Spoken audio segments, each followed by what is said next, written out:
Christian Yelich has been killing the St. Louis Cardinals this season, and many fans are clamoring to pitch around him. However, I for one am not on board with that yet. As far as I am concerned, the issue with Christian Yelich for this team is simple: the St. Louis Cardinals are just not executing against him. A player of Yelich's caliber will make you pay for all the easy opportunities that you give him, and the Cardinals have unfortunately given him plenty already over the team's first few series.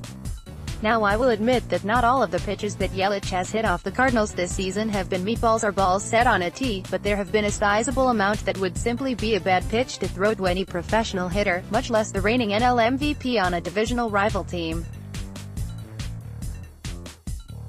To emphasize this point, let's take a look at the homers that Yelich has hit against the St. Louis Cardinals so far in 2019. Let me warn you, this may be hard to look at. That's not good. The Cardinals are for the most part leaving the ball in the wheelhouse for Yelich to just wail on. Most professional hitters will be able to convert when you leave pitches like that for them, and better players will make you pay even worse for your mistakes. However, there is another side to this. The highest batting average in the modern era is .406 by Ted Williams in 1941, and that number is considered legendary and almost unbreakable. The highest single-season batting average over the past 20 years is .376 by Larry Walker in 1999.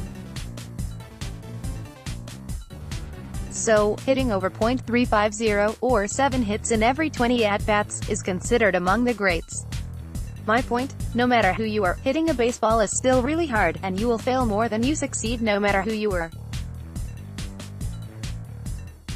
While this point is a general constant in baseball, that applies only so long as the pitchers execute.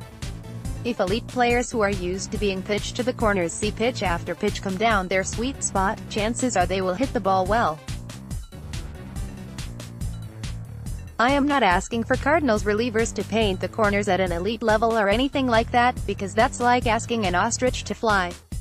However, my problem is that if you are going to miss, don't miss over the heart of the plate like you have at least 6 times already this season.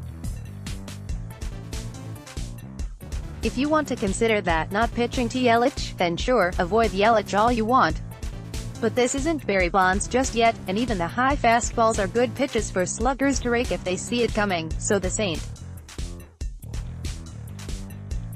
Louis Cardinals shouldn't give up on Yelich just yet and resign to walking him.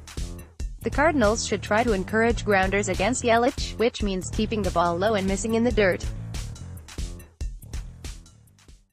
Sure, there are situations that Yelich probably should have been pitched around or intentionally walked, in particular with multiple men on base and late in games where one swing can greatly affect the outcome of the game.